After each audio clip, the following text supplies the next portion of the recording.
a todas las personas que nos acompañan esta mañana para la sexta y ya última sesión de este ciclo de conversaciones investigando sobre laicidad, secularización y religiosidad.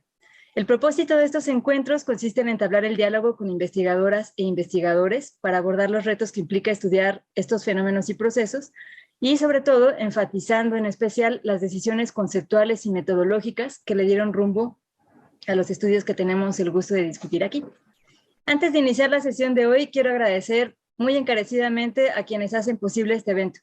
Al Instituto de Investigaciones Jurídicas por facilitarnos el espacio, al Departamento de Eventos y Difusión por su apoyo y además paciencia en la realización de este ciclo. Por supuesto, a quienes forman parte del equipo de la Cátedra Extraordinaria Benito Juárez por todo su trabajo. Y bueno, también a nombre de la cátedra, agradecer a todas las personas que nos sintonizan, ya sea por Zoom o por Facebook Live, por su interés en este conversatorio. Además, quisiera evidentemente hacer un agradecimiento muy especial a Cecilia Delgado, que nos acompaña hoy para presentar su libro ¿Y qué podemos hacer?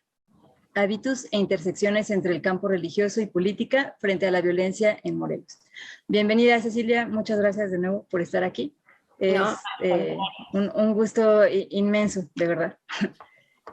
Voy a leer la semblanza de Cecilia, ya para dejarle la palabra después. La doctora Cecilia Delgado Molina es investigadora postdoctoral asociada al grupo de investigación ISOR en el proyecto de investigación internacional Science and Religion, Exploring the Spectrum of Global Perspectives. Es doctora en Ciencias Políticas y Sociales, summa cum laude, con orientación en Sociología por la Universidad Nacional Autónoma de México.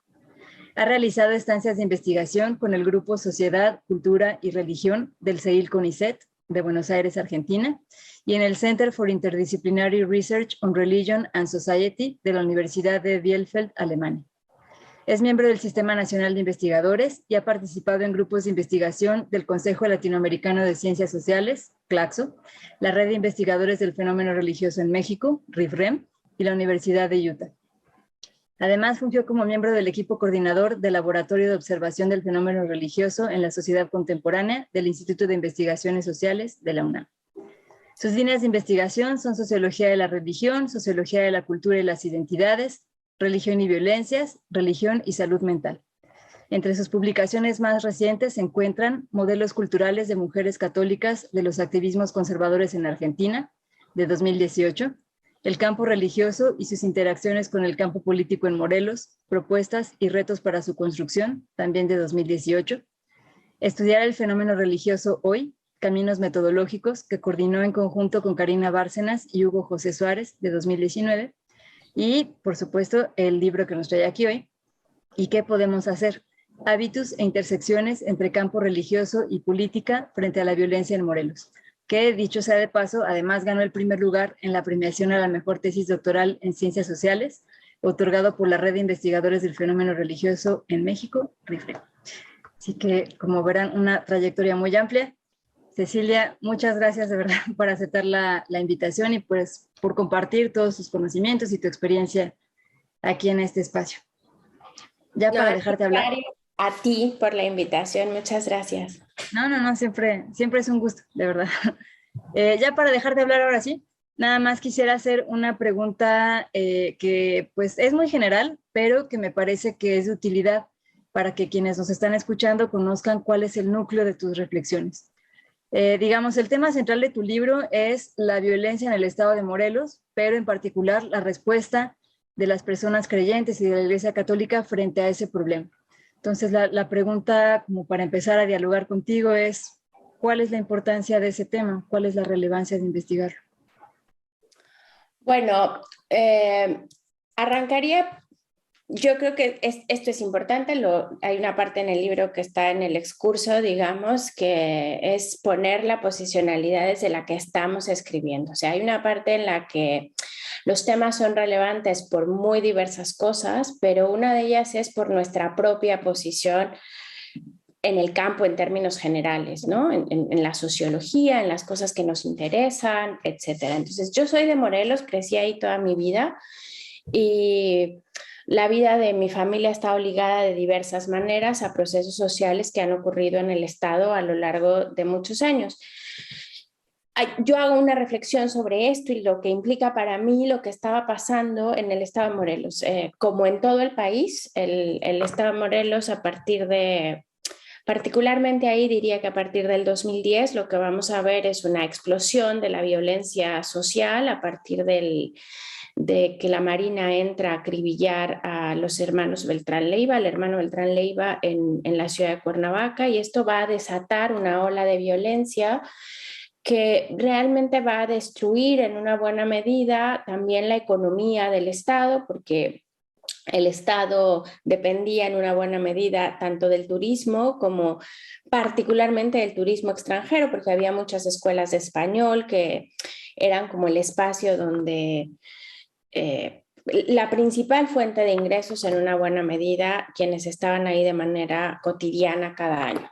Entonces, esto, digamos, realmente provoca una crisis social en el Estado y luego a partir del 2012 lo que yo empiezo a ver son una serie de iniciativas emanadas de la Iglesia Católica y empiezan a aparecer, por ejemplo, unas cosas que se llamaron los centros de atención a víctimas de las violencias, luego empezó a aparecer un programa sobre escuelas libres de violencia, empecé a ver comités vecinales que estaban asociados a parroquias, que eran comités de seguridad.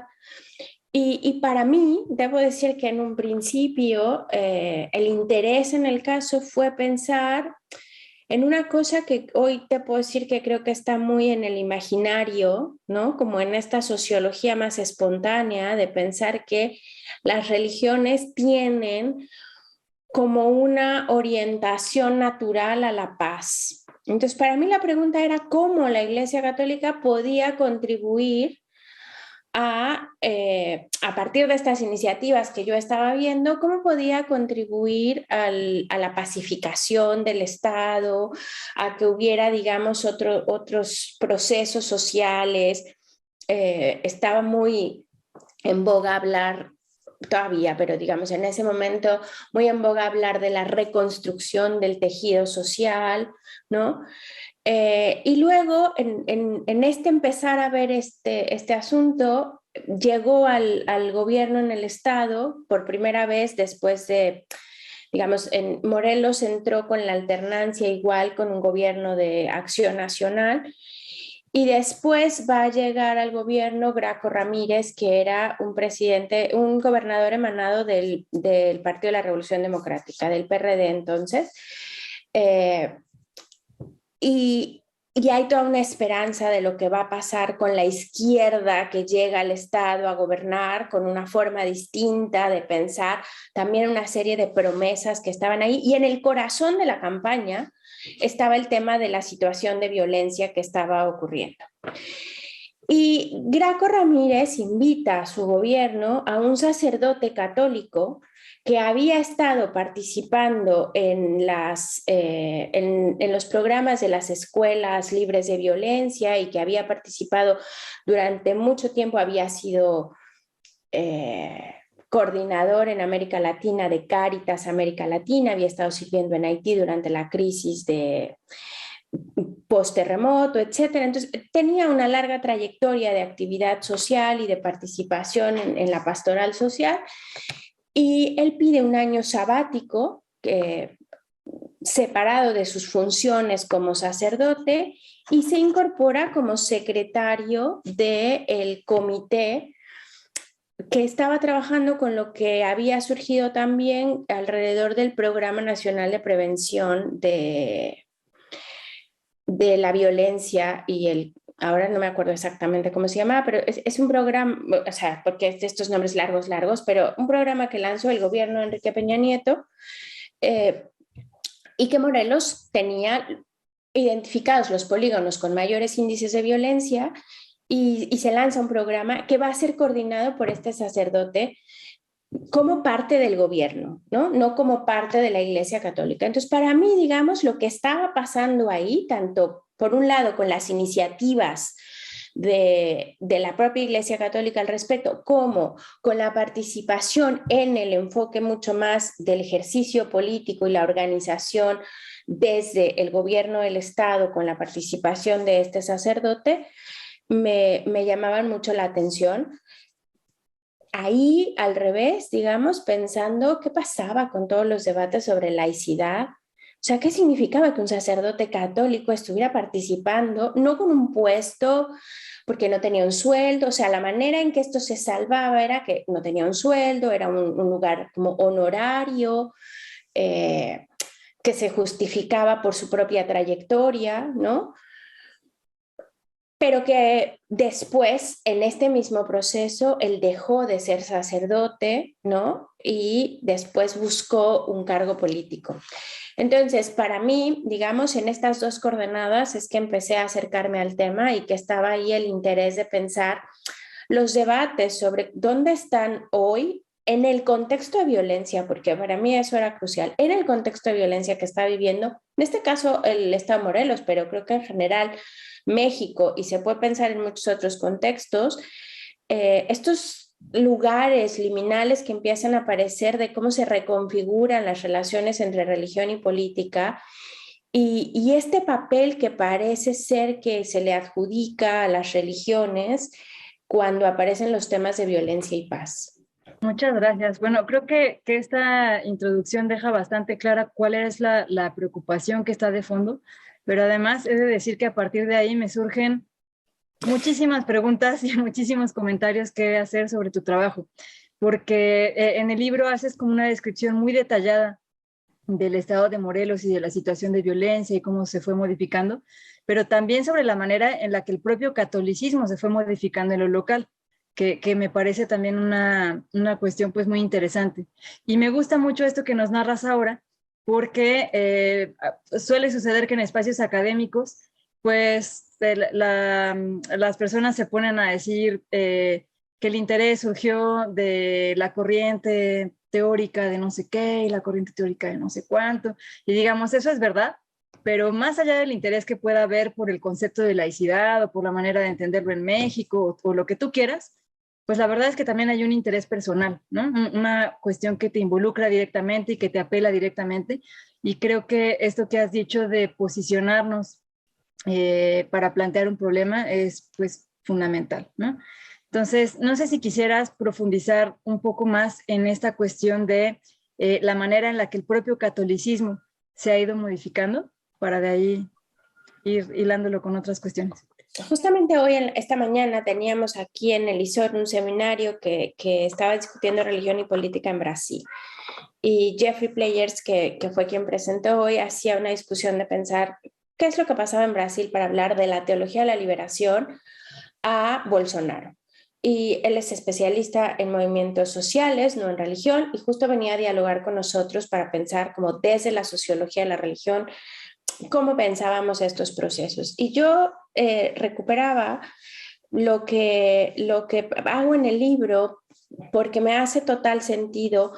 Para mí que un sacerdote católico estuviera participando en el gobierno de izquierda, que particularmente hay como toda una idea de una izquierda secularizada, secularizante, que en términos de la emancipación va siempre asociada a la idea de que la religión deja de ser importante y que los derechos van de alguna manera separados de este proceso, etcétera.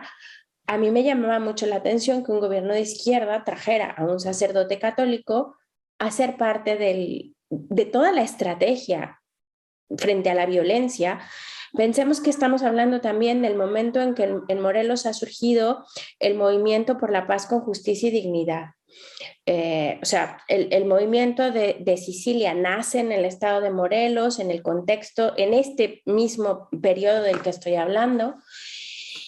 Y esta incorporación a mí me parecía inverosímil. Yo debo decir que vengo como de una formación mucho más de pensar la laicidad en términos muy normativos y entonces yo llegué al caso pensando qué significaba en términos de la violación al Estado de Derecho en México y por qué nadie estaba haciendo un escándalo de que eso estuviera pasando en Morelos, ¿no?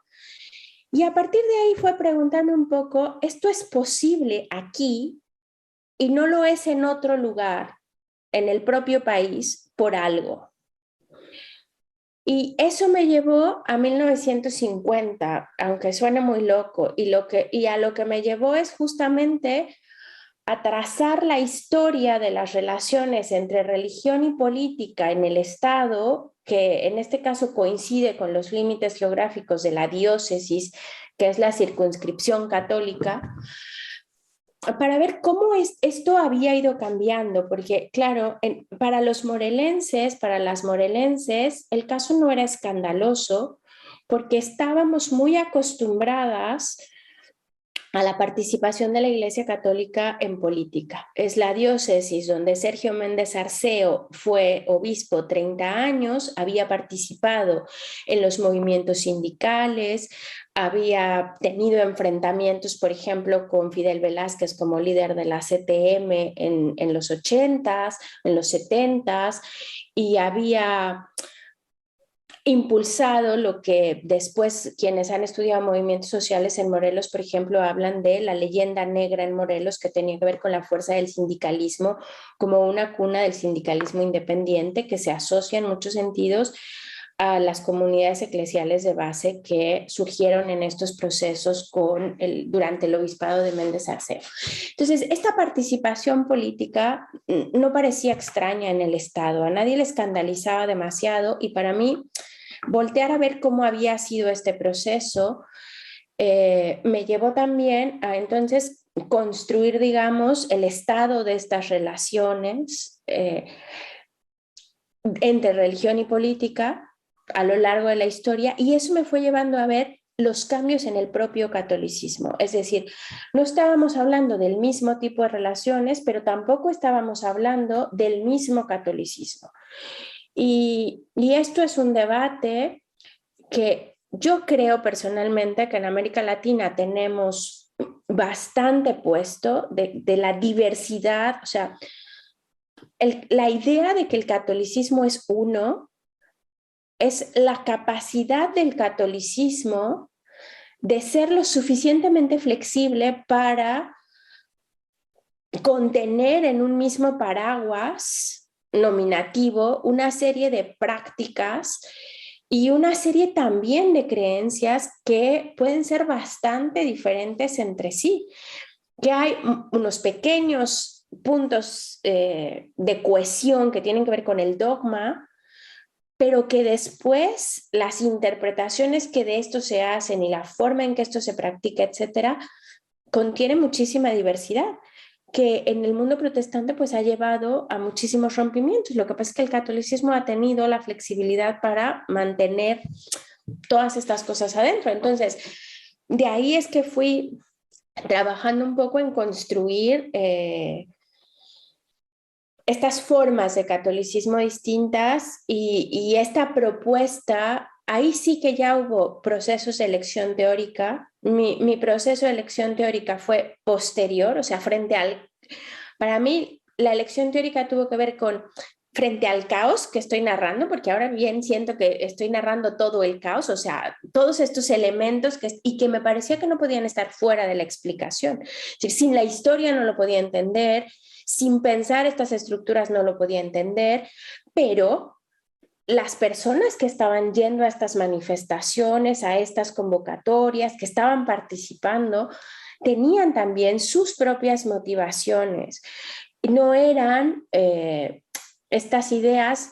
Para mí era muy importante descartar estos discursos que tienen que ver con los manda la iglesia, que yo, que venía de estudiar el conservadurismo en Argentina, me he encontrado mucho cuando se habla de los movimientos conservadores, por ejemplo, que se dice es que los manda la iglesia, como si los seres humanos que están poniendo el cuerpo ahí no tuvieran agencia y no estuvieran decidiendo estar y no tuvieran motivaciones para estar.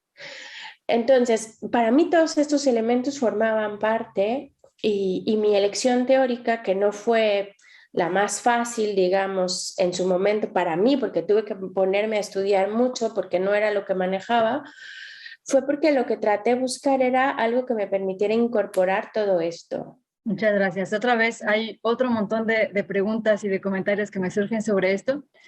Una que tiene que ver con las cuestiones conceptuales, sobre todo, pero creo que antes de eso quisiera regresarme un poquito a esto que nos dice sobre la elección teórica y bueno, también metodológica eventualmente, porque creo que tu obra hace aportaciones muy significativas, digamos, como en dos sentidos, ¿no? En el social, porque desgraciadamente la violencia y la inseguridad pues son fenómenos que cada vez se encuentran más extendidos en el territorio nacional y que finalmente terminan por trastocar la vida cotidiana de las personas y trastocan también las relaciones cotidianas y las relaciones con las organizaciones religiosas y con la fe y con otro cúmulo de cuestiones. Eso por un lado. Y luego por el otro, en el académico, también creo que aportas muchísimo, porque si bien hay una línea importante de estudios en torno a la violencia, pues tu estudio tiene la originalidad de estudiarla precisamente a partir de su vinculación analítica con lo religioso. Eh, Entre paréntesis, lo religioso no entendido como algo rígido e inamovible, sino como algo dinámico, ¿no? Y además de eso, planteas una perspectiva muy novedosa en la que se incorporan, por un lado, las posiciones o lo estructural, y por el otro, las disposiciones o el hábitus, o un poco pensando en esta última idea que nos decías, ¿no? Como si las personas creyentes fueran nada más receptáculos de órdenes que cumplen sin pensar o sin tener ninguna motivación de fondo.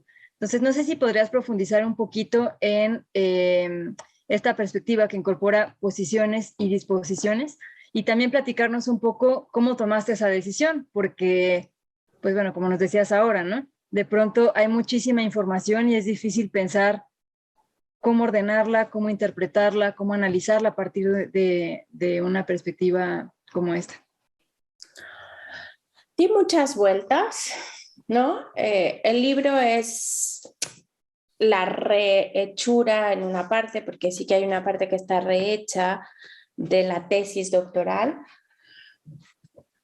Y la tesis doctoral básicamente la reescribí, o sea, escribí toda una primera parte que estaba muy pensada desde los enfoques de secularización y laicidad, y yo iba como muy ahí pensando, porque también eso tiene que ver con las características de la academia. O sea, las academias tienen, digamos, filias y para un lado y para el otro, ¿no? Y tienen también determinadas ideas sobre cómo se tendrían que tratar y uno pues está tratando de dialogar porque al final el trabajo académico lo que busca hacer es un diálogo, ¿no? Entre lo que otros están planteando y lo que yo puedo plantear respecto a determinados temas. Entonces, tengo que dialogar con esos temas que los otros están planteando. Y de ahí es que yo empecé a hacerlo desde los enfoques de laicidad y secularización, ¿no? Para pensar, digamos, cuáles eran estas reconfiguraciones al respecto. Luego, lo que tuve fue yo tenía una parte que me había importado siempre mucho sobre cómo se configuran las estructuras de sentido, por qué la gente hace lo que hace,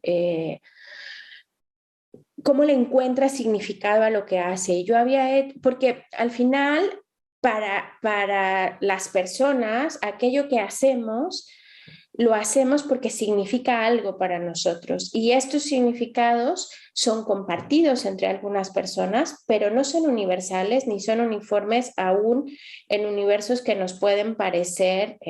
En eso creo que a mí, por ejemplo, una de las cosas con las que eso me ha dejado muy claro es la idea de la paz. O sea, la idea de la paz, hay mucho que debatir al respecto, digamos. Aunque nos pueda parecer un vocablo que aparentemente todo el mundo debería estar de acuerdo en lo que significa y que estaría ahí puesto, realmente no lo es. Entonces, yo venía de haber estado con estas preocupaciones sobre el lugar de las personas cuando me topé con los alemanes que estaban desarrollando una cosa que se llama el habitus análisis.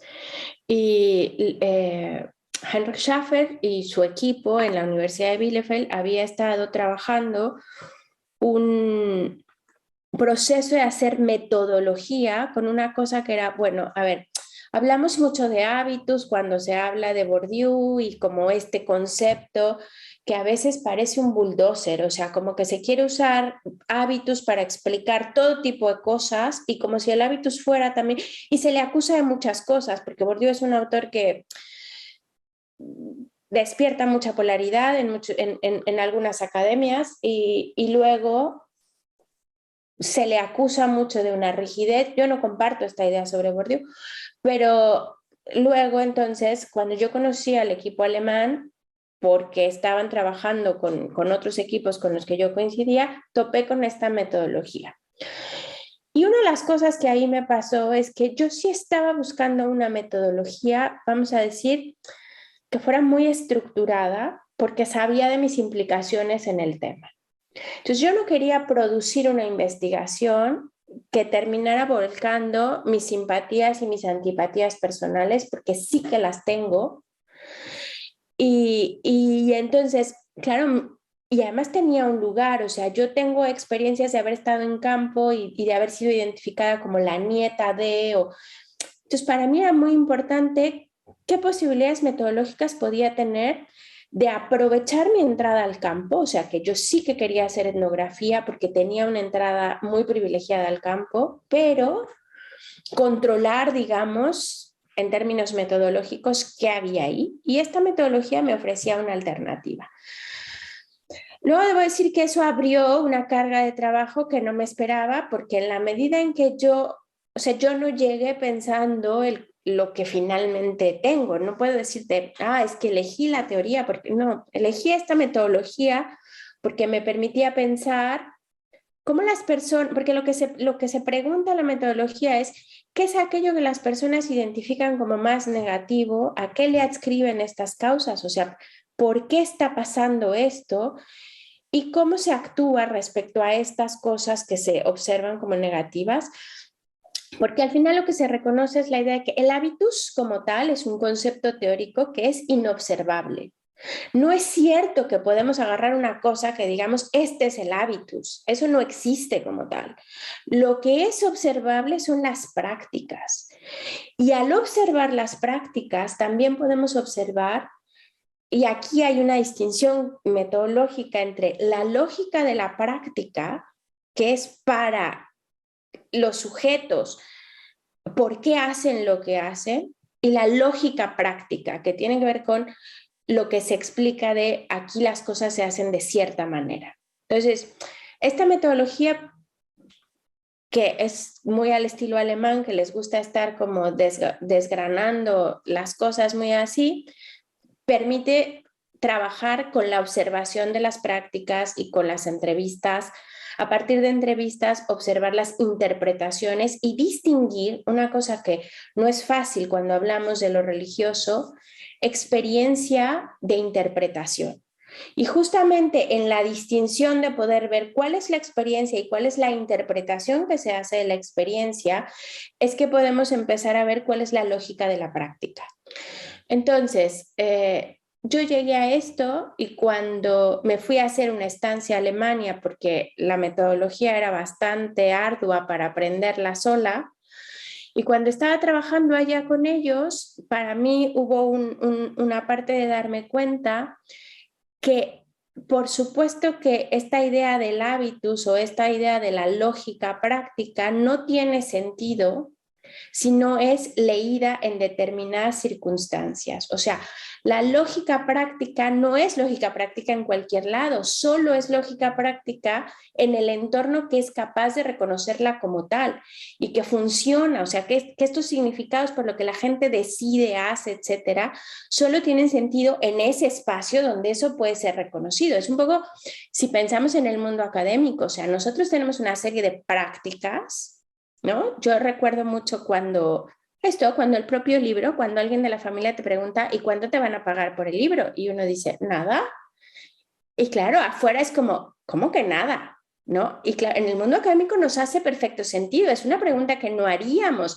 Sabemos que un libro de esta naturaleza tiene otras bonificaciones, vamos a decir, pero que estas no son un capital económico, ¿no?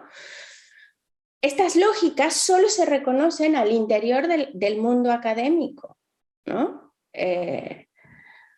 no voy a firmar libros a la feria del libro si no es a la feria del libro académico de la universidad, es decir, no vendo como si fuera una novela.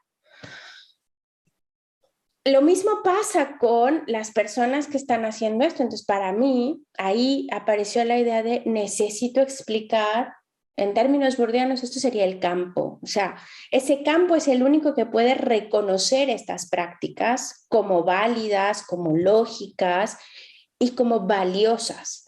Entonces, me fui a construir el campo. No esperaba hacerlo. Fue un paso atrás que me tomó mucho tiempo, pero que hoy creo digamos, para mí esta es una de las aportaciones del texto, que lo hace complejo. Cuando yo estaba terminando la tesis y empiezan los procesos de la decisión de la publicación, la idea de publicar en artículos, para mí se hacía muy difícil porque para mí lo que le pasa a este trabajo es que no se puede entender en sus partes. Es decir, hablar solo de la construcción del campo o hablar que tendría que ver con estas posiciones, o sea, estas estructuras que ya están dadas ahí. Y hablar, por otro lado, de estas lógicas prácticas, de estas disposiciones que la gente tiene para hacer las cosas de determinada manera, que solo tienen sentido en esa estructura. Entonces, no es posible explicarlo por separado. Entonces, claro, en el texto están explicados como capítulos por separado, porque hay que mostrar toda la lógica. Y luego al final lo que hago cuando trato de analizar una de las prácticas que veo, que son las caminatas por la paz, es ver cómo eso opera en lo cotidiano, ¿no? Cómo podemos ver estructuras y disposiciones en el mismo lugar cuando observamos las prácticas. Y la verdad es que no sé si me enredé porque una de las cosas que tiene muy mal Bourdieu es la verdad, es que a veces caes en una jerga que luego no sé si logro explicar lo que quería explicar, pero si no ya me lo dirás. No, para nada. Yo creo que sí te explicas bastante bien y además se agradece mucho que haya un capítulo específicamente destinado para eso, porque justo así podemos saber cómo estás viendo o cómo estás leyendo las cosas, ¿no? Esto que dices sobre el sentido que adquieren ciertas prácticas en un contexto en específico, o sea, me parece que es la manera como perfecta de resumirlo y de ejemplificarlo. Además, este ejemplo que das con la academia, además de que me sentí profundamente representada por ese comentario, he de decir,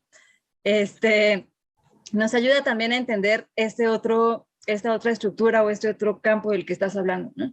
Y además, no solo se agradece que haya todo un apartado sobre eso para seguirte el hilo en la lógica con la que fuiste construyendo el trabajo, que a veces, desgraciadamente, no está en los libros, sino que además, efectivamente, ayudas como a ir desilvanando cómo se puede aterrizar un poco las aportaciones de Bourdieu, ¿no? Que tú bien lo dices, por lo general se habla de campos o se habla de hábitos sin decir muy bien qué significa eso o cómo estamos tratando de hacerlo observable o cómo se vincula con el análisis que estamos haciendo sobre eso. Así es que se agradece muchísimo que hagas eso.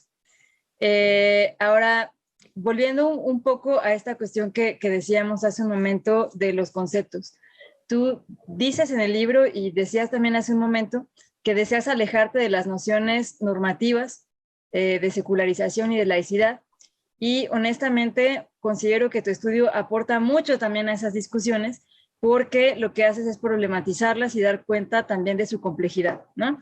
Y una complejidad que no es solamente lingüística al estilo de Bourdieu, sino que muestras la complejidad de esas prácticas y de esa estructura y del dinamismo que tiene la secularización y la laicidad.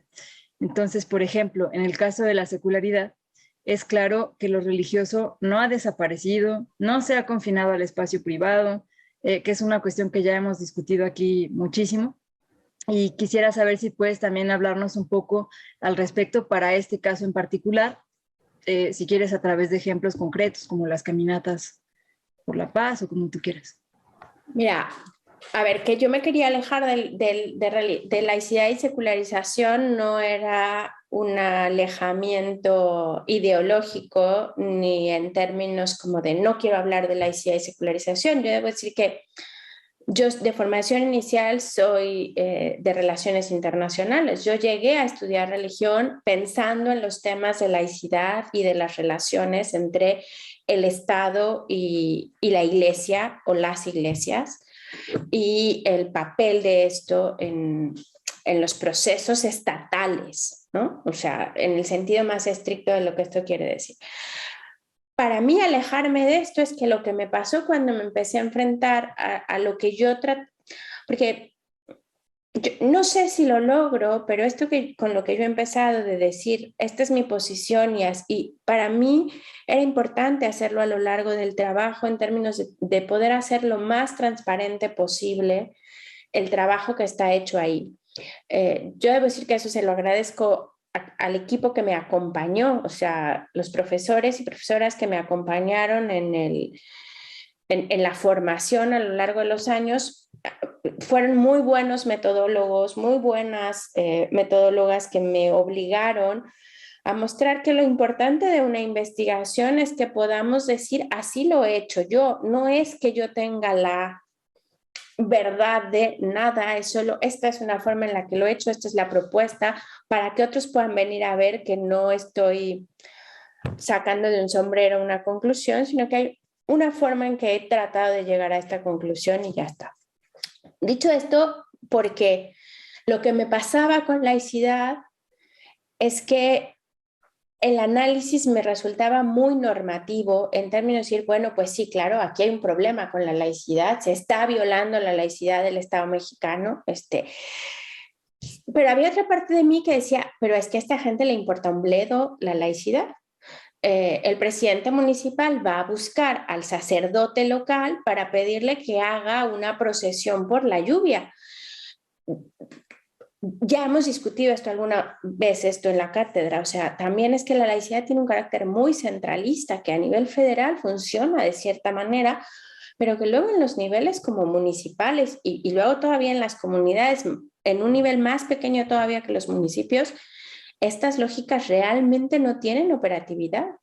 Entonces, para mí lo que estaba ocurriendo es que estaba forzando explicar una cosa para que mi realidad encajara en una serie de principios teóricos que estaban ahí y que realmente no me ayudaban a explicar, ni siquiera a explicar, porque yo no estaba en esa etapa, no me ayudaban a comprender lo que yo estaba observando. O sea, primero necesitaba encontrar maneras de yo misma comprender qué eran todas estas cosas que estaba observando. Entonces, me queda claro que en términos de secularización, o sea, yo creo que aquí hay todo un tema de pensar que, y ahora tengo una perspectiva un poco distinta estando acá, porque me queda claro que en el análisis muy europeo, la secularización es este bulldozer con el que se piensa la modernidad, que tiene una lógica local que es distinta. Y entonces que estemos hablando siempre de las excepciones, de las maneras en que esto funciona distinto, etcétera, pues Fortunato Malimachi dice, pues es que entonces la excepción termina siendo la norma, ¿no? Y entonces no nos da como mucha idea de hacia dónde podemos pensar. Para mí la distinción de pensar o dejar la laicidad y dejar de pensar lo estatal tuvo que ver con moverme a pensar lo público. Y ahí sí que creo que secularización nos sirve muy bien para discutir cuál es este papel de la religión en lo público y cómo realmente nunca ha desaparecido. En general en América Latina, yo diría, o sea, la religión tiene un papel en lo público. Creo que en el tema de violencia en México eso es cada vez más claro. Yo estoy viendo, por ejemplo, como el nuevo gobierno que está ya fuera del periodo que yo estudié, pero el nuevo gobierno nacional en México tiene todo un departamento nuevo en la Secretaría de Gobernación que está tratando de alentar un diálogo por la paz a través de las religiones. Tengo mucho que decir al respecto, pero no sé si ahora es el momento y el lugar, pero no es este asumir que las religiones tienen un carácter natural para la paz y tenemos ejemplos en todo el mundo de todo tipo para mostrar que eso no es así. las identidades que juegan, lo que pasa es que también la idea de secularización, cuando hablamos de religión y política, puede hacernos pensar que las personas somos, por un lado, creyentes, o sea, es esta idea de la privatización de lo religioso, como si fuéramos, por un lado, creyentes y por el otro lado, ciudadanas o ciudadanos, ¿no? Y que entonces cuando yo tengo una cosa que me preocupa, pues cuando me pongo mi blusa de creyente, rezo, y cuando me pongo mi camiseta de ciudadana, voy y reclamo al gobierno o lucho o hago activismo o lo que sea. Y lo que yo pude ver en este caso es que la gente, pues es una sola gente, que tiene todas estas identidades, todas estas preocupaciones en los mismos cuerpos biológicos, o sea, están ahí y salen a la calle no convocados por la iglesia. Para mí esto fue una de las cosas más importantes. La gente no sale porque el obispo les diga salgan y ellos le hacen caso al obispo. La gente sale porque está muy preocupada por la situación de violencia en el Estado. Y aquí hay un espacio donde sienten que pueden hacer y decir algo. Sí es cierto que la iglesia habilita estos espacios, pero es el tema quien convoca. Y yo creo que esto es muy importante para complejizar lo que vemos respecto a laicidad y secularización, porque la idea de que pensemos las instituciones religiosas, no solo la católica, esto también podríamos discutirlo respecto a lo que pasa con las iglesias evangélicas. Las instituciones, los especialistas religiosos, o sea, los sacerdotes, los pastores, y aquí sí lo hablaré totalmente en masculino porque en general tenemos muy poca participación femenina en estos espacios de liderazgo, no son las personas creyentes.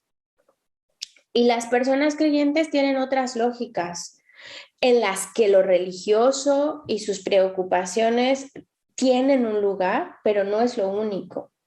Entonces, para mí lo que ocurre en las movilizaciones por la paz, la Iglesia Católica en el Estado de Morelos convoca a partir del 2015 a una serie de caminatas por la paz, les llamo.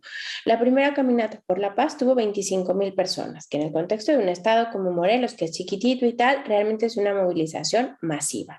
O sea, uno de los grandes temas fue ver qué es lo que estaba ocurriendo ahí, porque todo mundo estaba ahí y en la misma marcha teníamos representaciones donde la gente abogaba por la militarización del país como una estrategia de paz y quienes discutían la justicia social como una condición sine qua non para alcanzar la paz desde una perspectiva que se afianzaba, por ejemplo, en la figura de Monseñor Romero en El Salvador.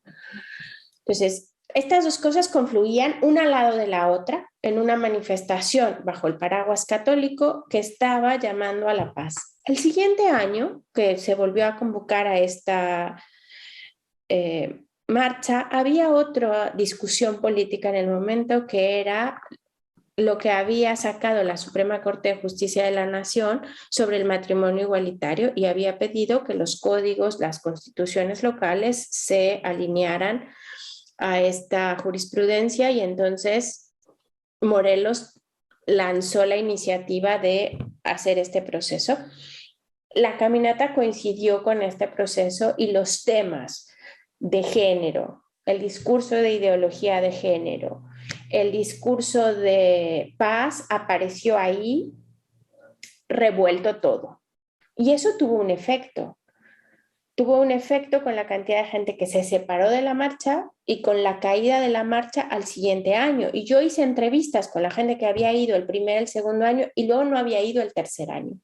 Y había una clara oposición a que los temas de familia, de vida, de matrimonio igualitario no se mezclaran, no necesariamente porque se estuviera a favor o en contra de estas posiciones, o sea, esta no era la relación, sino porque se sentían traicionados por una institución que la caminata era por la paz, no era por la iglesia y por toda la agenda que la Iglesia Católica pudiera tener.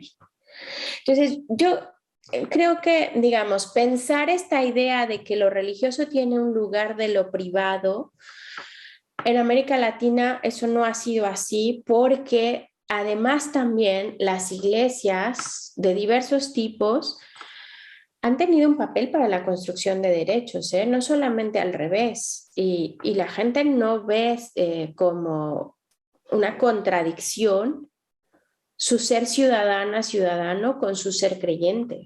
Totalmente de acuerdo. Me parece muy interesante todo lo que has dicho, pero sobre todo sobre esto último, quisiera decir que me parece que en América Latina en lo general y en México en lo particular, suele tenerse la idea de que todo lo religioso es igual y entonces es sinónimo de conservadurismo, de adoctrinamiento, de personas que no necesariamente razonan lo que se les dice, sino que simplemente hacen lo que les dice el cura o el obispo o el arzobispo o lo que sea, sin que haya ahí como un proceso de socialización o de resignificación o de lo que sea. Eso que has dicho me parece muy, muy importante.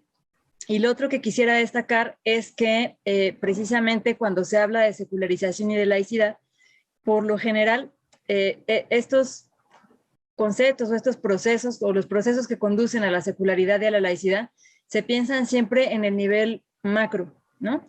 Entonces, justo como una perspectiva desde las relaciones internacionales, que también es mi formación primaria, cabe destacar, ¿no? Se piensa todo como si el Estado o los países fueran una entidad homogénea, unitaria, a los que además a veces se les atribuye una agencia, ¿no? Así como, es que México es laico.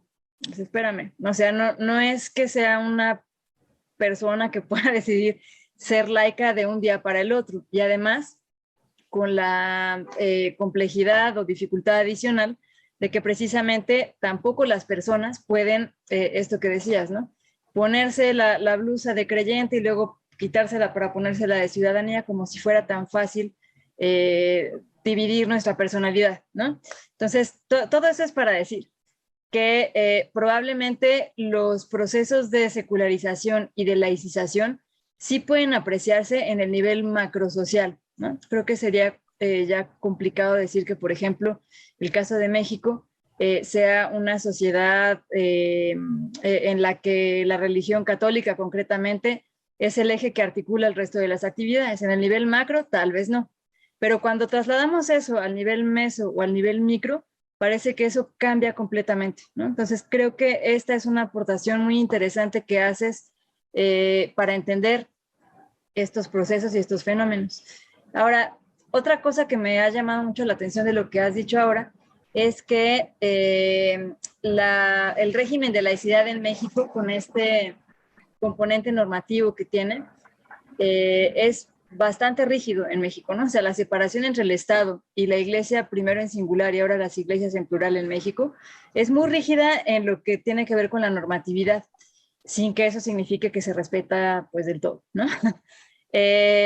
Pero lo que tú muestras es que para el caso particular del Estado de Morelos, no solamente no hay una división clara entre lo político y lo religioso, sino que los actores religiosos, ya sean iglesias o sean creyentes, entran a veces como una especie de sustituto para resolver cuestiones que el Estado pues no logra contener, ¿no? Entran para crear espacios que el Estado no procura, para resolver problemas que el Estado no ha solucionado. Y creo que más allá del caso empírico, esto también es una aportación fundamental para esta discusión. No sé qué pienses al respecto. Yo lamento decir esto en la cátedra de laicidad, pero tengo la idea de que esta idea de que México es muy laico es una idea que está en el imaginario de ciertas clases políticas y académicas. No estoy segura de poder afirmar que la sociedad funciona con esta separación, o sea, porque cuando esta separación es muy artificiosa, es decir, la ley nos prohíbe que los sacerdotes participen en política. Claro, pero si en el nivel micro eso está pasando de muchas otras maneras que no necesariamente tienen que ver con que salga a hacer campaña política estrictamente, ¿no? Tendríamos que discutir qué son estos regímenes de separación, que me parece que tuvieron una lógica muy clara en el siglo XIX, que tuvieron una lógica muy clara probablemente en la primera mitad del siglo XX, pero que hoy en día hay que repensar cómo se articulan las relaciones entre las iglesias y el Estado, porque la idea de que podemos borrar a las iglesias de la participación de lo público, pues lo que los hechos nos están demostrando es que no es así. O sea, las identidades aparecen ahí y, y además estamos en tiempos en que las identidades simbólicas movilizan verdaderamente. Es lo que yo puedo ver cuando estudié este caso, es justamente esta movilización que puede haber a partir de estos espacios, pero son posibles porque nunca han dejado de ser. O sea, no es que la relación iglesias-estado eran totalmente separada y de repente ahora con la violencia la iglesia salió a las calles. La iglesia en Morelos nunca ha estado fuera de las calles, y como la iglesia nunca ha estado fuera de las calles, pues ahora está de esta otra manera. Ha estado, y también esto hay que decirlo, tenemos como mucho este debate de, yo creo que tenemos que mover el foco a que el debate no es la participación de las iglesias en lo público, sino como el tema de los derechos, y en ese sentido creo que el tema de género está en el corazón de la construcción de la democracia. Y eso es otra cosa, es decir, las iglesias pueden tener su opinión y participan en el espacio público, pero lo que ocurre es que de repente tenemos como, claro, nadie criticaba en el estado de Morelos la participación de Méndez Arceo en el sindicalismo, es visto como un cuasi héroe. Y en realidad, si uno lee lo que se dice de Sergio Méndez Arceo, es que los relatos son muy agiográficos, o sea, es lo máximo, y se comprometió con la comunidad, con la sociedad, estuvo, hizo tal. Claro, cuando hablamos de una iglesia que es conservadora, que está en contra de los derechos, que tal, entonces hablamos de decir las iglesias no deberían participar en lo público. Y este doble rasero, lo que tendríamos que poder ver es que está más allá, o no, o la discusión no es las iglesias, porque son las mismas iglesias que pueden estar de un lado u otro. La discusión es cómo garantizamos en sociedades democráticas el acceso a los derechos y efectivamente la idea de ciertos proyectos morales está hoy en el corazón del debate democrático sobre la construcción de estos derechos. Pero no es que las iglesias sean intrínsecamente a favor o en contra de tal cosa, ni que antes hayan estado ya o no hayan estado y que ahora estén volviendo. Creo que sí, esta laicidad tuvo, o este régimen tuvo una lógica durante el monopolio católico, que era un monopolio en su momento no solamente cultural, era también económico, o sea, es decir, si uno revisa la historia de la relación del momento en que Juárez hace esta separación, tiene muchas otras lógicas, ¿no? Pero pensar que esto mismo nos puede funcionar en pleno siglo XXI en una sociedad mucho más diversa, creo que tiene, digamos, tendríamos que estar discutiendo eso respecto a laicidad y secularización, también en el nivel macro, no solamente en el nivel meso y micro, como decías, ¿no? Sí, gracias. Pues yo he de decir que no tienes que lamentar decirlo en la Cátedra Extraordinaria Benito Juárez. Yo estoy absolutamente de acuerdo contigo en eso, ¿no? O sea, el régimen de laicidad en México funcionó para el fin que tenía el Estado en esa época, que era básicamente consolidar su supremacía por encima de la otra institución que le disputaba ahí los espacios. Pero eso no significa que la sociedad no haya cambiado, ni que no hayan cambiado las organizaciones religiosas, ni que no haya otras necesidades y otros procesos más complejos en la actualidad, ¿no? Entonces, precisamente lo que procuramos hacer en la cátedra es hablar de la laicidad, no solamente desde una perspectiva normativa, sino también un poco pues comparándola con las prácticas sociales y con lo que ocurre, y políticas y con lo que ocurre verdaderamente, ¿no? Y hemos tenido oportunidad de discutir varias veces ya en este espacio justo esto que estás diciendo, que el régimen de laicidad decimonónico, pues no es verdaderamente funcional ya en esta época y que habría que replantearlo, ¿no? Pero bueno, más allá de eso, también quisiera retomar un tercer concepto que ha estado aquí como de fondo en la plática, que es el de religión, porque en tu libro hablas también sobre la necesidad de superar las definiciones que son pues esencialistas, que apuntan a una noción rígida, inamovible, etcétera, y digamos que la apuesta, si es que te entendí bien, es pensarla más bien a partir del dinamismo que adquiere en función de las prácticas, las interacciones, las relaciones, todo lo que se teje en la vida diaria. Y la descripción que hace sobre el catolicismo en el estado de Morelos creo que puede leerse precisamente de esa forma.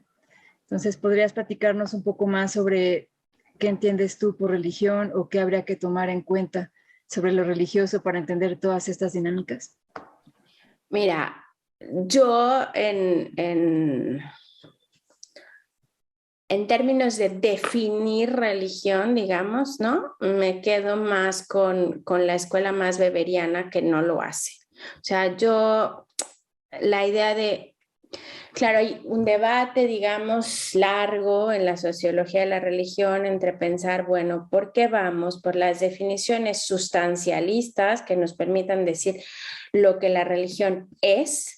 Y aquí hay muchas cosas que entonces se tocan con la teología. O sea, cuando uno, por ejemplo, yo he estado en muchos espacios como donde confluyen en otras academias, gente. En México no tenemos, por ejemplo, la tradición de Religious Studies, ¿no? Pero en otros países donde sociología de la religión no es propiamente una disciplina, la gente que estudia religión está agrupada en torno a departamentos institucionales que son Religious Studies.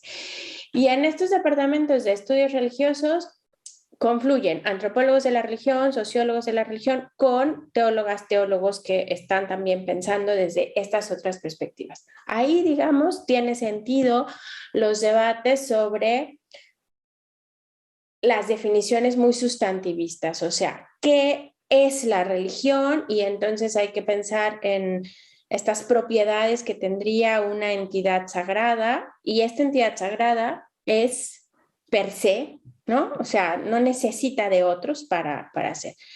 Luego, tenemos también estos otros debates que estarían más bien en términos de las definiciones funcionalistas, de pensar, bueno, la religión no es o no es importante para nosotros, porque no somos teólogas ni teólogos, lo que es, sino para qué sirve, qué es lo que hace la religión, ¿no?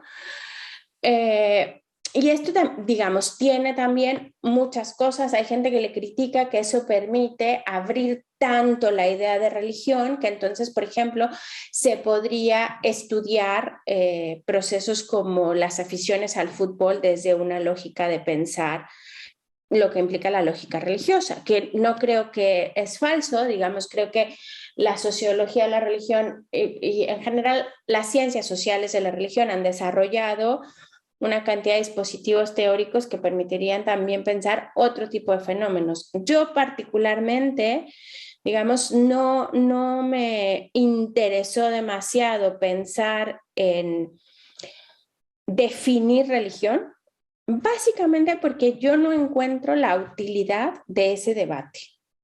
O sea, ¿de qué me sirve decir, bueno, para mí religión es esto? Para mí, más bien, tuvo que ver con cómo trabajo la definición del objeto de estudio. Y el objeto de estudio no es religión, el objeto de estudio tiene que ver con las prácticas.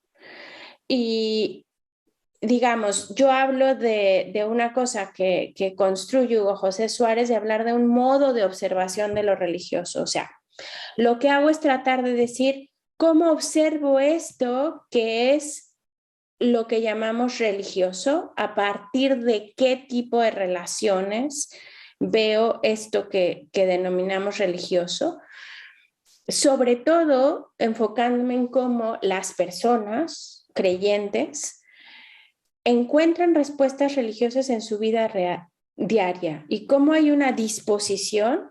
Cuando hablamos de una disposición es que yo tengo más propensión a hacer esto que otra persona, o es más probable que yo haga tal cosa en este caso por las estructuras de sentido con las que yo he sido socializado a lo largo de las trayectorias de vida. Entonces, hay algunas personas que tienen disposiciones para dar, bueno, todas las personas tenemos disposiciones para dar sentido a nuestras prácticas, es decir, todas las personas de alguna manera u otra construimos sentido a lo que hacemos, le damos significado a lo que hacemos. Algunas personas tienen que estas disposiciones son religiosas, es decir, pueden encontrar respuestas religiosas en la vida diaria que le den sentido a sus prácticas. Entonces, para mí esto era lo importante, era poder ver hablo por eso de que lo que hago es un enfoque praxeológico. Lo que me importa es ver en la praxis de las personas estas disposiciones religiosas. Entonces yo hablo, digamos, que lo que trato de hacer en términos del abordaje teórico-metodológico del trabajo es un abordaje que es disposicional, porque me importa ver estas disposiciones, que es relacional, porque estas disposiciones nunca están aisladas y se activan en relación a otras cosas, otras personas, otras posiciones, y que se observan en la praxis. Entonces, por eso, y digamos, sí, de alguna manera, coloquialmente te diría, me lavo las manos de definir religión porque no le veo el objetivo a definir religión, me importa observar estas prácticas y concentrarme en eso. De acuerdo, gracias. Ahora, hablando justamente sobre estas prácticas, supongo que quienes nos están escuchando están ya conscientes a estas alturas de todo el trabajo que ha implicado este libro, pero digamos, más allá de lo que se ve reflejado en la obra, estoy segurísima de que debes haberte enfrentado a una buena cantidad de retos, no solamente, digamos, para pensar en cómo analizar o hacer observables estas prácticas, sino además de la propia realización del trabajo de campo, ¿no? Entonces, no sé si podrías igual narrarnos como algunos de esos episodios, cómo fue que entraste al campo, con qué problemas te enfrentaste ahí, cómo lo solucionaste, porque sé que obtener la información en el trabajo de campo es complicado, ¿no? O sea, es complicado abrir el campo de por sí. Y después sistematizar esa información y además a partir de una apuesta teórico y metodológica como la que nos están describiendo ahora, pues es un doble reto. Entonces, no sé si podrías contarnos un poco sobre eso también. Yo debo decir que la entrada al campo no me costó porque yo tenía muchas puertas al campo por mi propia, más que la mía, por la posicionalidad familiar, digamos. Yo podía jalar de varios hilos familiares que me permitieron entrar relativamente fácil al campo. Esto tuvo, por el contrario, digamos, otras complicaciones. O sea, una entrada de este tipo al campo implicó una confrontación personal en muchos sentidos. Yo mis abuelos fueron como fieles seguidores en su época de Sergio Méndez Arceo, fueron fundadores de las comunidades eclesiales de base en el estado de Morelos, y yo crecí en una casa donde Sergio Méndez Arceo era como Dios Padre, ¿no? O sea, todo mundo quería a Sergio Méndez Arceo. Yo recuerdo cuando escribí la primera versión de lo que después se convirtió en este capítulo sobre la construcción del campo. Al principio era en realidad un capítulo más bien histórico, donde yo estaba tratando de mostrarle al lector quiénes eran estos personajes históricos que estaban ahí y que de alguna manera pues era importante que supieran quiénes eran para entender el contexto. Y realmente yo no voy a olvidar el comentario de uno de mis miembros del comité que me escribió en las hojas que yo le entregué: cálmate. Y claro, era un cálmate en el sentido más estricto de, es que yo estaba hablando desde este lugar muy de la versión de mis abuelos, ¿sabes? O sea, yo había reproducido esta versión, punto. Y entonces poder tomar la distancia fue muy dura, me confrontó mucho, me confrontó en un nivel personal, para mí se sintió como una alta traición a mis abuelos. Poder tener una mirada crítica sobre la propia teología de la liberación, dejar de verla como la panacea de las cosas, la mejor versión de lo que podría haber ocurrido y poder ver sus implicaciones políticas en el contexto de Morelos, eh, sus implicaciones sociales, que no necesariamente todas fueron positivas, etcétera, y poder escribir sobre ellas implicó, digamos, un proceso personal. Luego también sí que tuvo momentos en que esta entrada al campo, que parecía fácil, implicaba compromisos que me eran difíciles de cómo se mueve uno. Yo no estaba interesada en participar del campo. Es decir, yo no quería involucrarme en las iniciativas, yo no militaba en ninguno de estos movimientos, ni tenía una pertenencia religiosa que me identificara con el proceso. Sin embargo, cuando yo, por ejemplo, una vez fui y quería ir a conocer una de las iniciativas que estaba pasando en uno de los centros de atención a víctimas de las violencias, y el sacerdote que atendía esta parroquia y este centro había sido un sacerdote con el que mis abuelos habían compartido en algún momento hacía muchos años, y era alguien que era relativamente cercano a la familia. Entonces, claro que yo llegué ahí con esta carta, o sea, soy fulano de tal, tal, me conocía y me abrió el espacio. Pero luego me presentó, el día que llegamos a la reunión, el obispo llegó y le empezaron a presentar a todas las personas que estaban ahí, la gente que estaba participando en la dimensión pastoral, en la dimensión psicológica, tal. Entonces él me ha presentado a mí como una niña que él había bautizado, que venía de la familia no sé qué, y que era una investigadora de la UNAM que estaba ahí para sistematizar la experiencia de los centros de atención a víctimas. Para mí fue un momento, es decir, yo quería dejar claro que yo no iba a hacer eso, porque yo no iba a hacer eso, no estaba ahí para eso, no estaba dispuesta a hacerlo, no era mi papel.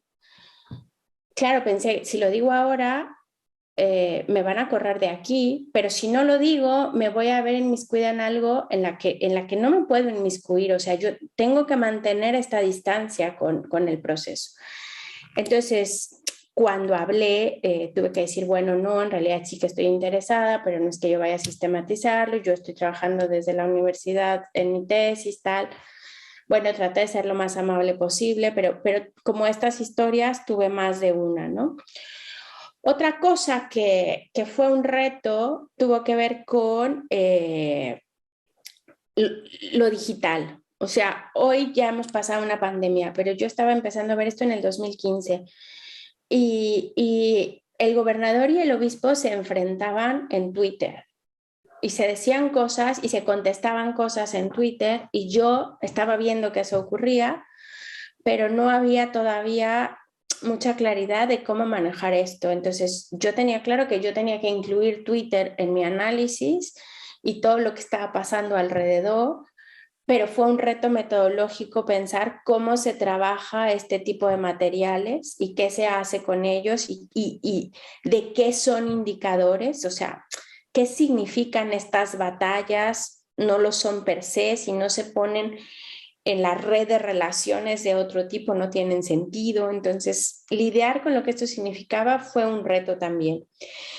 Y uno que fue muy lindo como está, aunque me hubiera gustado, y no sé si un día lo haga, pero me hubiera gustado, por ejemplo, que tuviéramos formatos mucho más multimedia para trabajar el tipo de cosas que hago, tuvo que ver con la música. Cuando yo estaba trabajando el caso de construir los estados del campo religioso a lo largo de estos 70 años que hago, me topé con la música de ambos periodos y me di cuenta cómo la música era un reflejo del proceso, o sea que en los debates de los cancioneros diocesanos se reflejaban los debates de los tipos de catolicismos y que en la letra de las canciones se podía ver las concepciones de religiosidad que había ahí atrás. Luego las escuché y al final, por un periodo de tiempo pensé, pues eso no sirve porque es que como que la música no es una fuente legítima de lo que yo estaba tratando de hacer, pero me dio tantas vueltas que al final sí que hay una parte de uno de los capítulos donde muestro que todo este proceso que construyo se puede observar en la transformación de la música que se toca en la misa del obispo en catedral y que solo el objeto de la música es un objeto de estudio por sí mismo, pero me gustaría que eso se pudiera escuchar y que no solo estuviera transcrito como está ahora en el libro, pero bueno. Espero verdaderamente que se pueda hacer eso eventualmente, porque sí, definitivamente no es lo mismo leer que escuchar y sentir también eso que transmite la música, que es muy diferente que ver solamente pues, la letra, ¿no? Y en cuanto a los otros dos retos, híjole, me parece así como fascinante saber que vengas de una familia que haya estado en contacto con un personaje tan importante y o sea, que hayan participado de la transformación del escenario religioso y político en el Estado. Pero también me llama mucho la atención y estoy plenamente consciente de que esa especie de carga o de pasado también provoca que las personas o los sujetos con los que estás estudiando tengan como ciertas ideas preconcebidas de ti y es muy difícil salirse de eso, ¿no? También me ha pasado en un par de ocasiones, entonces entiendo y es muy complicado de resolver, la verdad. Y en cuanto a lo de Twitter, pues igual, ¿no? Me parece que es una manera de hacer visible lo que estás tú observando a partir de métodos o de maneras que no estábamos acostumbradas hasta hace relativamente poco.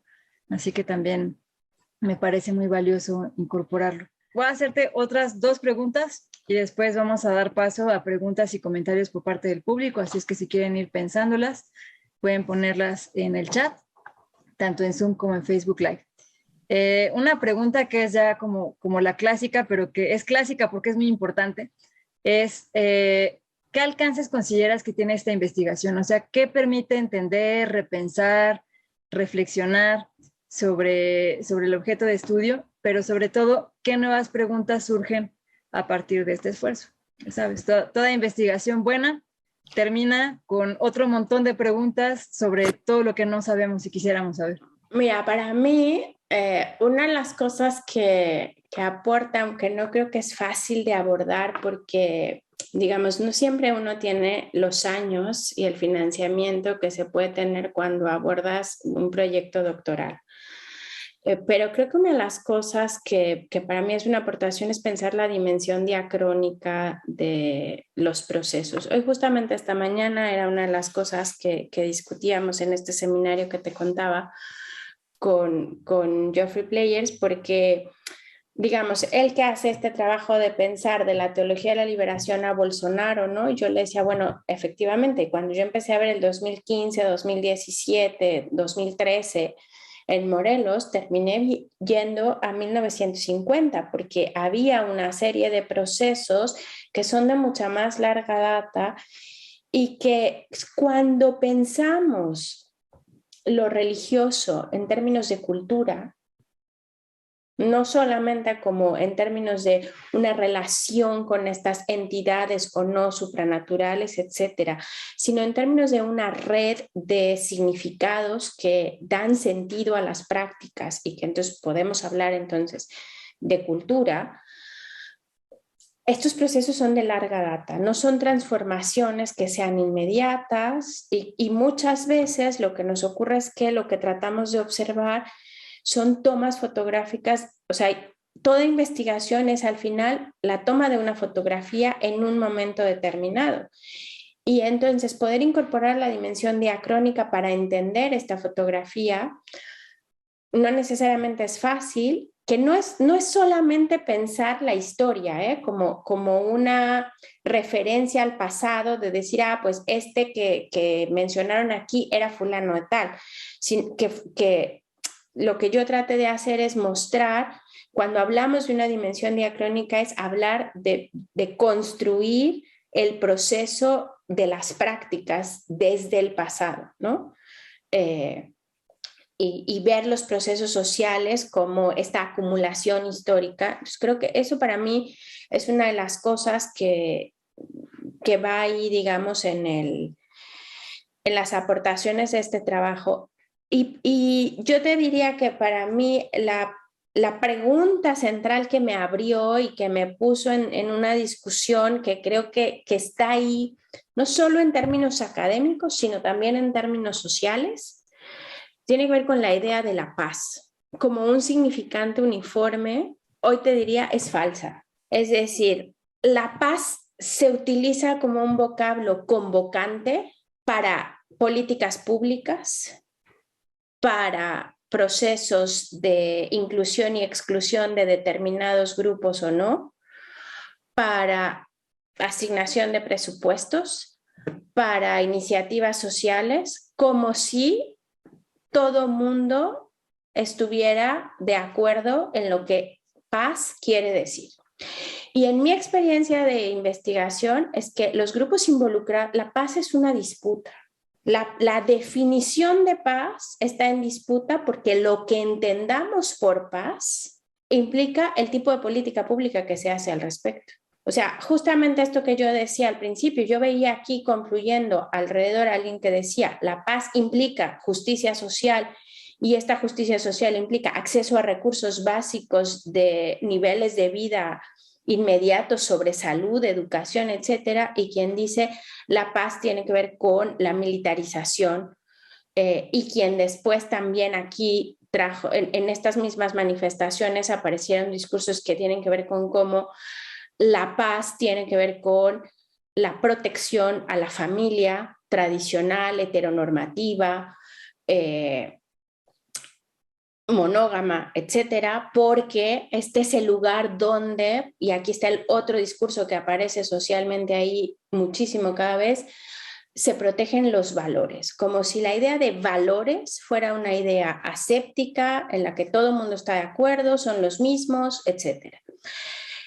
Creo que, digamos, discutir en un contexto como el de nuestro país, con los problemas de violencia que estamos teniendo, que la paz implica muchas otras cosas y se está convirtiendo en un espacio de disputa la construcción de su significado, creo que tenemos que investigarlo y creo que tenemos que abordarlo socialmente como una discusión, porque la política pública no es neutra, y la paz no es paz. O sea, ¿qué estamos entendiendo con este convocante, no? Y también porque también esto implica cuál es el papel de estos otros. A mí, yo te decía hace rato, me llama la atención estas iniciativas de pensar que las iglesias diversas participan en la construcción de paz. Vuelve a aparecer un discurso que se ha hecho mucho, pero que su traducción en políticas concretas tiene implicaciones de diversos tipos. Y creo que ahí, digamos, para mí es...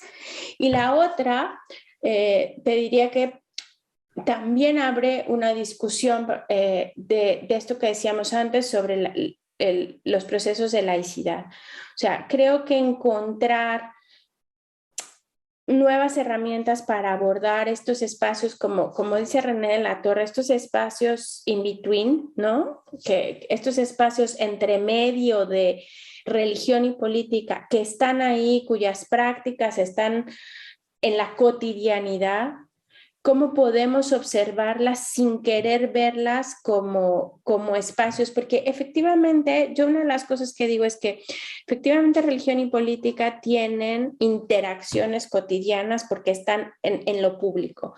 Pero el asunto es cuando estas interacciones se convierten en intersecciones, no es lo mismo. Y también cuando se convierten en convergencias. donde hay determinados grupos de ambos campos, de religión y de política, cuyos intereses convergen y aparecen entonces otro tipo de sinergias. Es decir, las religiones, las iglesias tienen un lugar en lo público, pero yo trabajé distinguir, digamos, las interacciones de las convergencias y las... Ahora ya olvidé cuál era la otra palabra, pero fue una parte muy linda que trabajé, ¿no? De pensar las intersecciones y las convergencias como una cosa particular de estas relaciones. Creo que ahí, digamos, tendríamos un área para pensar las relaciones de laicidad. Muchas gracias. Pues de nuevo, completamente de acuerdo contigo. Creo que es muy importante todo lo que has dicho. Empezando por problematizar qué entendemos por paz, qué entendemos por bienestar, qué entendemos por respeto, por libertad y tantos otros, tantas otras palabras que a veces pueden parecer polisémicas, ¿no? Como que todos pensamos que estamos de acuerdo en lo que eso significa, pero ya a la hora de explorarlo no necesariamente es así. Y esta última idea de la distinción entre interacciones, intersecciones y convergencias también me parece muy relevante para una futura agenda de investigación. Quería hacerte una última pregunta que creo que le va a interesar a todo el mundo, que es ¿dónde se puede conseguir tu libro? Como todo lo que hace la UNAM está en acceso abierto. El libro fue publicado por el CRIM, que es el Centro Regional de Investigaciones Multidisciplinarias de la UNAM. Y entonces ahora trataré de poner el link, pero está en la página del CRIM, en publicaciones, en acceso abierto en PDF, en libro electrónico, en EPUB. Y luego también está físicamente en las librerías de la UNAM con el CRIM. Muchas gracias. Y es que ya saben, anótenle para que no dejen de leer esta obra. Y bueno, ahora vamos a dar paso a preguntas y comentarios por parte del público, así que si se animan, escríbanos. Por lo pronto tenemos un par de comentarios, uno del doctor Ricardo Correa, que envía saludos desde Ecuador, uno de Guillermo Ruiz, que nos dice, la laicidad la garantiza el Estado mexicano, no la sociedad mexicana. Debe evitar que sea violada esa norma por los ciudadanos. No puede desaparecer la laicidad porque ya no todos los mexicanos somos católicos. De hecho, hay varias derivaciones del cristianismo, judaísmo, islam y budismo, entre otras. Hace falta un mayor acercamiento entre las diferentes religiones, no con el fin de cambiarse unas a otras, sino con el afán de generar un mayor entendimiento entre ellas y acabar con la deformación sobre el conocimiento de las otras religiones, tal y como se hacía en la campaña por la tolerancia religiosa y que no ha podido generar CONAPRED en sus reuniones. No puede seguir la situación tan grave en cuanto a violencia contra las mujeres, niños, adolescentes, intrafamiliar, drogadicción, alcoholismo, prostitución. ¿No lo creen? No sé, Ceci, si quisieras agregar algo sobre este comentario. Bueno, en realidad lo que diría es esto que yo he dicho sobre esta idea de que la laicidad la garantiza el Estado mexicano, ¿no? Yo creo que tenemos que debatir, digamos, la idea de la laicidad como una norma, porque en términos normativos hoy ha mostrado cada vez más sus limitaciones. Y en ese sentido, digamos, mi posición es que lo que tiene que ponerse en el debate es cómo garantizamos una sociedad que tenga acceso a los derechos en el respeto a la diversidad. Y la diversidad es religiosa, pero también es de muchas otras cosas, es decir, la diversidad sexual, la diversidad de género, la diversidad política. O sea, lo que tenemos que garantizar en términos de la construcción de una sociedad democrática es el espacio a la diversidad que garantice los derechos para todas y todos.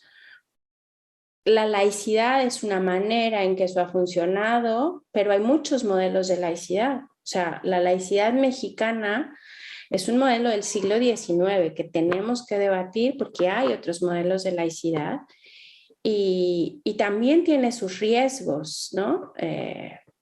Ha servido en muchos momentos, por ejemplo, para garantizar la posibilidad de que la diversidad religiosa coexista, pero si vemos, por ejemplo, lo que está pasando en Francia con el Islam, podemos ver cómo también un modelo de laicidad muy restrictivo se puede convertir en persecutorio. Muchas gracias. Tenemos ya aquí un par de preguntas. Hay una de Ángel Chávez que pregunta, ¿consideras que es posible educar para la paz? Es decir, que se puede tener alguna influencia en las formas de pensar o en las prácticas para reducir la violencia o cualquier otro mal social. ¿Consideras que las iglesias deberían participar en esa construcción de paz? Esa es una. Y luego tenemos también una de Patricia López, que nos dice, en esta dimensión diacrónica, ¿cómo saber desde dónde partir? Considerando que hay una serie de procesos de larga data, ¿cómo decidir el punto específico para el análisis?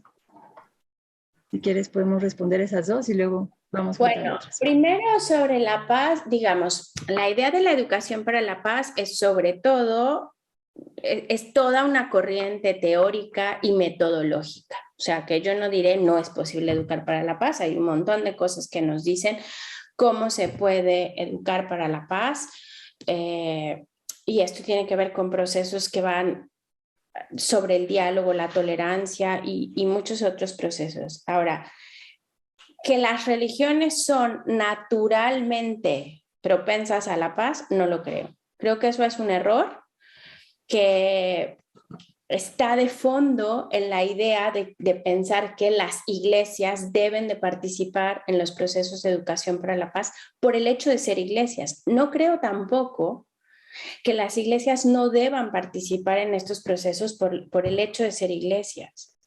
Pero es decir, lo religioso no es lo que da el carácter de estar mayor o menormente inclinado a la paz.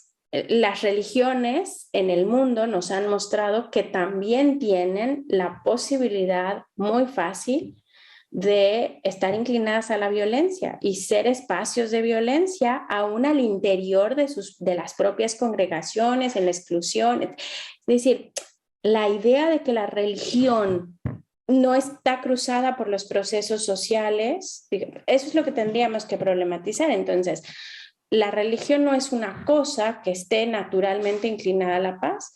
La religión está cruzada por los procesos sociales de diversa naturaleza y entonces puede haber determinados grupos que podrán aportar de manera muy creativa y muy interesante a la construcción y a la educación para la paz y otros que no por el hecho de ser o no religiosos. Ahí. Luego la otra es mucho más problemática. No creo que hay un momento en el que uno pueda decir, aquí es donde, o sea, lo que tienes que voltear a ver es 50 años atrás, o 20 años atrás, o 100 años atrás. En realidad creo que la mirada diacrónica la da la propia mirada sincrónica, es decir, cada caso de estudio y cada cosa que estamos observando en el propio proceso de construcción de nuestros objetos de estudio nos tiene que ir dando la pauta de hacia dónde hay que ir en términos diacrónicos, porque la construcción de este proceso histórico no es eso. O sea, Michel de Certeau habla de una ficción, es decir, yo una de las cosas que digo en el texto es que yo no pretendo estar construyendo en ningún momento la historia de la iglesia en Morelos, por ejemplo, ni tampoco pretendo construir, digamos, hay muchas cosas escritas sobre la historia de la iglesia católica, en este caso, que es lo que yo estoy trabajando,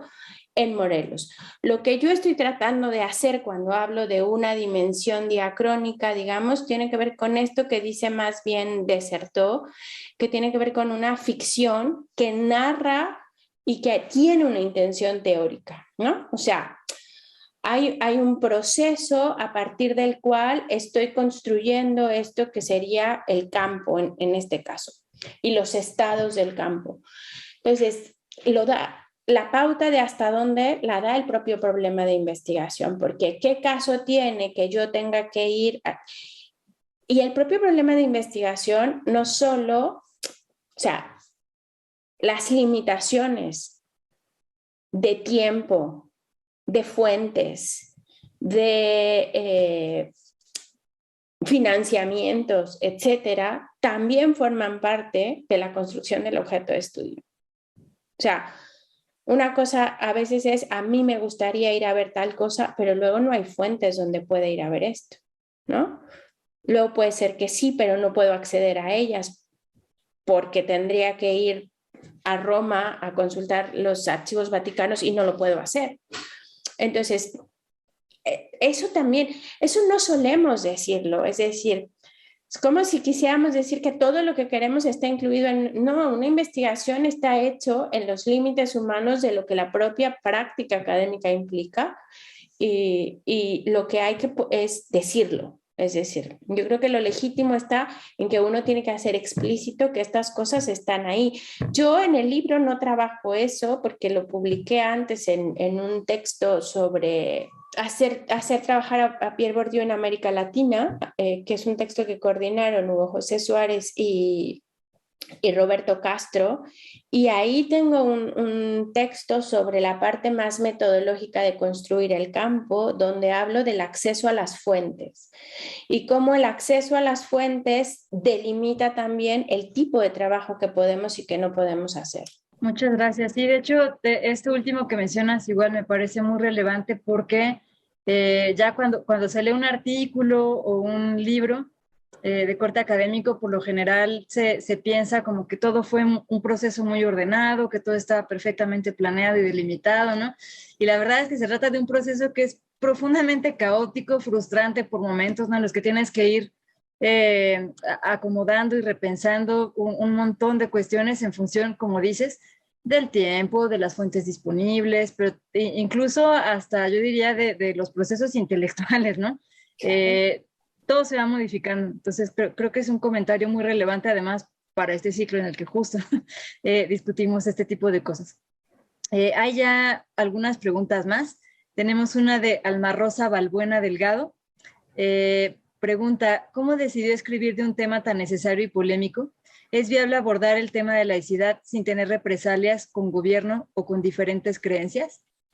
Y te voy a leer también una de Marta Rincón, que quiere preguntar actualmente cómo se está gestionando el movimiento por la paz en Morelos, este movimiento católico del que hablas en tu libro. Al principio narré un poco cómo decidí abordar el tema, digamos, porque me interpelaba una preocupación personal sobre cómo se estaba transformando el lugar donde yo había nacido, había crecido y, digamos, lo que estaba viendo ahí. No fue fácil escribir sobre el tema porque yo sabía que hay una parte de mí que decía que nadie de los que estaban ahí o de la gente que me conoce en Morelos lo lea, porque efectivamente habrá muchas cosas que digo ahí que no les gustarán. En ese sentido, me protege el hecho de que yo no estoy, como decía Bourdieu, tomada por el campo, es decir, yo no participo del campo católico, de manera que me preocupe ser expulsada de él. Si lo estuviera, no podría haber escrito las cosas que escribí. Pero sí que hay cosas de ahí que he escrito que tocan vidas que ya me pasó, digamos. He publicado recientemente una versión ampliada del capítulo sobre historia donde he involucrado la parte de religiosidad popular que no está en el libro porque no formaba parte de las disputas por la paz, ¿no? Pero entonces no está en la construcción del campo en este sentido, pero he publicado hace poco un texto en inglés donde muestro esta construcción del campo como una alternativa para ver la historia del catolicismo en América Latina después del Concilio Vaticano II. Y yo he publicado esto y lo he subido a mis redes personales, sociales, que son bastante abiertas. Y entonces alguien de Morelos, que ha formado parte de estos grupos, lo leyó y me escribió en el chat de mi Facebook una cosa como, eso no es cierto. No éramos unos jóvenes conservadores, me dijo. Y para mí el comentario fue profundamente confrontativo en su momento porque me hizo pensar qué es lo que estaba yo diciendo que hubiera molestado tanto.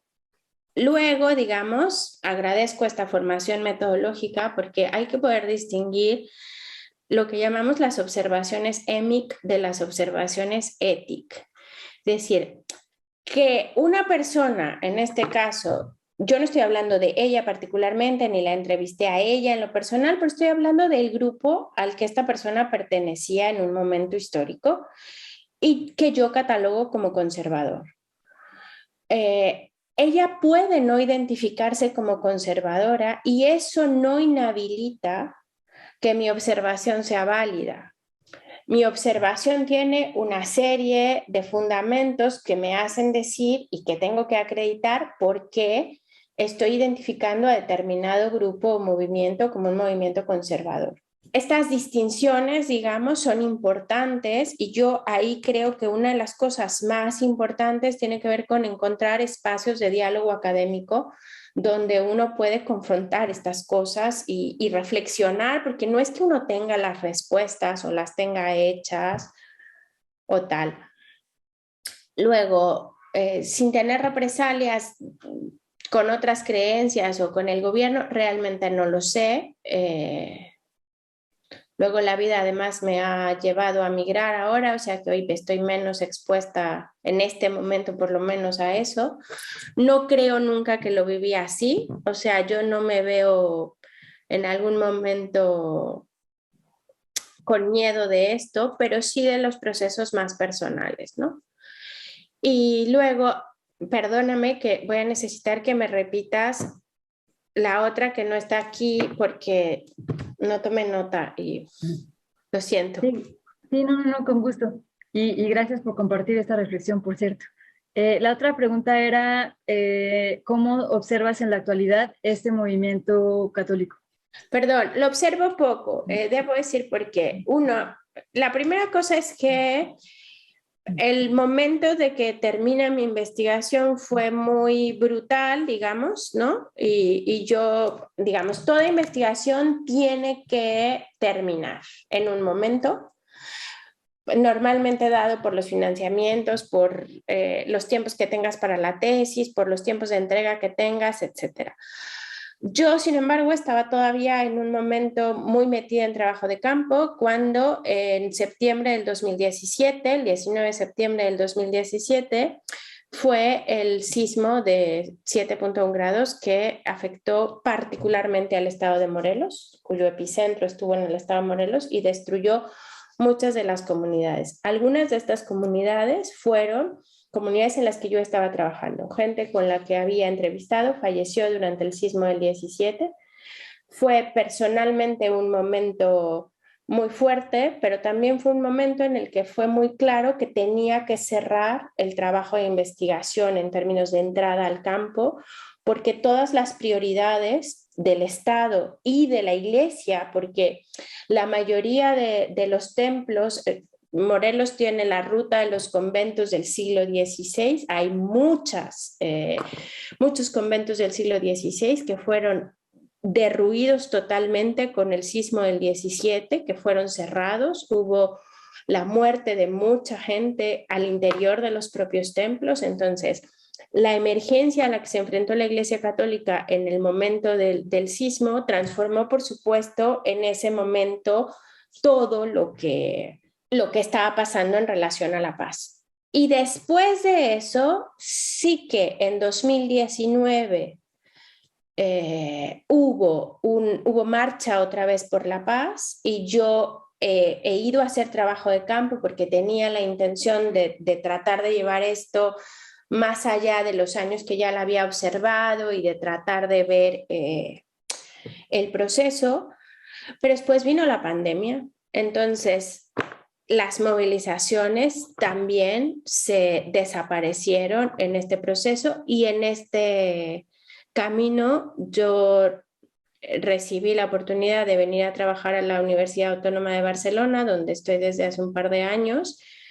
Y bueno, me he desconectado bastante de lo que ahora ha ido pasando con el proceso en Morelos. Muchas gracias. Sí, pues también sin duda estos procesos que fíjate que poco tienen que ver verdaderamente con lo político o con lo religioso, finalmente terminan por trastocar también la manera en la que se articulan este y otros movimientos. Creo que también eso es muy relevante. Y también me parece relevante que hables, digamos, más allá de las consecuencias, pues como externas, que hables también de los efectos que este proceso ha tenido como en el nivel personal.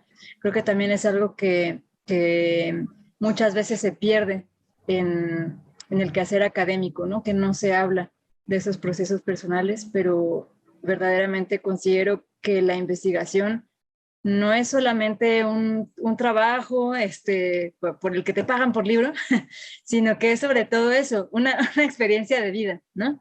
Entonces me gusta mucho que hagas también esta acotación. Tenemos más preguntas. Una es de Guillermo Ruiz, que quiere preguntar qué sugieres hacer para generar un mejor entendimiento entre las diferentes religiones. Y hay también una de Julio César Segura, que nos dice, entiendo que la investigación se orientó en específico en el catolicismo, pero ¿sabes si hay movimientos similares en otras denominaciones religiosas en el Estado? Bueno, en el estado de Morelos hubo un acercamiento. A ver, el estado de Morelos tiene una importante diversidad religiosa y esta diversidad religiosa es sui generis en el país. Hay un texto muy interesante de Olga Otters, Liliana y Alberto, sí, Liliana Rivera y Alberto Sí. Hernández, justamente sobre el proceso en Morelos de la diversificación religiosa, porque es un caso que tiene municipios con un altísimo porcentaje, o sea, cifras sobre el 95% y luego lugares sobre el 75% que están muy por abajo de la media nacional. Entonces, lo que ocurre en Morelos y sus dinámicas respecto a la diversidad religiosa, también, por ejemplo, ahí yo en esta investigación que han hecho ellas sobre el trabajo en Morelos, me dio pistas de por qué había que ir hacia atrás, porque hay una clara relación entre los lugares donde floreció la teología de la liberación y las comunidades eclesiales de base y los lugares donde no, en las cifras de transformación de la pertenencia religiosa, por ejemplo. Entonces, Morelos tiene una diversidad importante de iglesias evangélicas, sobre todo de iglesias pentecostales y neopentecostales, que están divididas en distintos, o sea, no uniformemente en los distintos municipios. Sin embargo, su perfil de participación pública y política es poco visible. En mi opinión, por el peso tan importante que ha tenido de esta participación, no tanto de los números que haya sobre pertenencia o no, sino el papel tan importante que ha tenido históricamente la Iglesia Católica en el espacio público y político en el Estado. Hubo acercamientos con lo que se llama la Marcha por la Familia, por la Vida, la Familia, y luego en el 2014, me parece, es cuando le han puesto el apelativo de la paz. Mira que no quiero mentir y lo bueno es que sí que tengo aquí el libro todavía a la mano y entonces me permitiré ver esta tabla que tengo sobre las caminatas para decirte bien qué fue. En 2007 aparecieron lo que se llamaron la caminata de la familia y esta caminata en realidad coincide, digamos, con un gobierno panista, la promueve el gobierno estatal, no la proviene la iglesia. Y la Iglesia Católica se une, pero también se unen las iglesias evangélicas a esta marcha que es convocada desde el sistema del DIF, del Desarrollo Integral por la Familia de Morelos. Y esta caminata continuó desde el 2007 hasta el 2013, pero en ellas nunca participó el clero católico. Era una cosa en la que participaban movimientos y luego se formó una cosa que se llama la Coalición por la Vida y la Familia, en la que participaban iglesias evangélicas y que estaba ligada sobre todo al proceso que tuvo que ver, claro, es 2007 porque es en respuesta a la legalización a la interrupción legal del embarazo en la Ciudad de México. O sea, en el momento en que en Ciudad de México se aprueba la interrupción legal del embarazo, pues pensemos que de la Ciudad de México a Cuernavaca, que es la capital del estado de Morelos, no hay más que 59 kilómetros. Entonces, Morelos es uno de los primeros estados en ese momento gobernado por el PAN, por Marco Adame, que venía de movimientos católicos muy importantes, promulga esto que se llamó en su momento las legislaciones de blindaje a la familia, y la Constitución local pone en su primer artículo en aquella época que se protegía la vida desde el momento de la concepción. Entonces, en ese contexto surgen las caminatas de la familia, y luego se fundó esto que fue la Coalición por la Vida y la Familia, donde sí que participaban iglesias evangélicas. En la 8ª Caminata por la Paz, que fue en el 2014, se unió el obispo que acababa de llegar, que era Ramón Castro, que venía de un perfil mucho más conservador, defensor de este discurso de la familia, y se unió a esta caminata. Y aquí fue muy interesante porque fue el obispo con una gran cantidad de sacerdotes, y pensaron como que había una intención, esto ya es mi juicio, había una intención de apropiarse de la marcha para hacerla una marcha católica. En esta marcha participaban muchas iglesias evangélicas, y en el acto, porque yo estuve haciendo trabajo de campo ahí, realmente los pastores evangélicos tenían un discurso mucho más hecho, tenían un lugar importante en la coalición, y el obispo terminó relegado a un lugar secundario. Y es después de esto que aparece la primera caminata, que fue primero una peregrinación por la paz, y después apareció la idea de nombrar a esta caminata por la familia y por la vida. Le pusieron y la paz. O sea, pusieron caminata por la familia, la vida y la paz en el 2015. Y como esto no tuvo éxito, o sea, la Iglesia Católica invirtió en convocatoria de una manera brutal y no tuvo éxito. No hubo más de 2,000 personas en esta caminata. Unos meses después, esto ocurrió en febrero, en mayo de ese mismo año se convocó a la Caminata por la Paz, que logró 25,000 personas.